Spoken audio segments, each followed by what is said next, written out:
In this video, I'll show you how to assign custom keyboard shortcuts to any command in Visual Studio. First, we're going to go to Tools Options. Under Environment and Keyboard, we can see a list of all the commands that are available. So first, we need to find our command. So I can start searching here. I'm just typing navigate, and that shortens the list. And now I only see the commands that has the name or the substring navigate in it.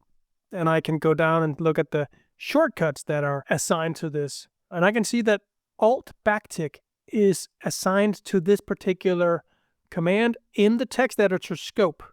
That's an important thing here in Visual Studio, is that when it comes to keyboard shortcuts, we're dealing with scopes. So you have a global scope and you have any more specific scope, such as the text editor or even a specific editor like the HTML editor or whatever it might be that's super specific. And the more specific your scope is, it will win over the less specific scope.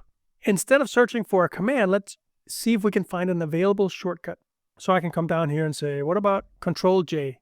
So I just hit Control J and I can see, oh, that's currently being used by two different commands, one in the text editor and one in the C++ image editor. So in two different scopes, right? This particular shortcut is being used for two different commands. And so what if I do Shift-Alt-K? That one is not taken. You can see it's right here. It's available.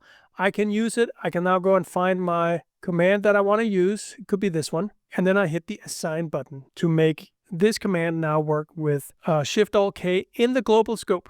In the global scope, I can be more specific. So if we look at that Alt backtick, we can see this one too has two different commands, but in different scopes as well. So that's how you go ahead and you do this. You can take over any existing shortcut and reassign it. So Control-Shift-C, for instance, or Control-Alt-C. Maybe you don't use this particular shortcut for anything, so you might as well assign it to something that you do use, and you're free to do so. And by assigning it, you're taking it away from where it was before and assigning it to the new command that you decided to use it with. That's how you change your keyboard shortcuts in Visual Studio. Remember to smash the like button and subscribe to the channel for more content like this.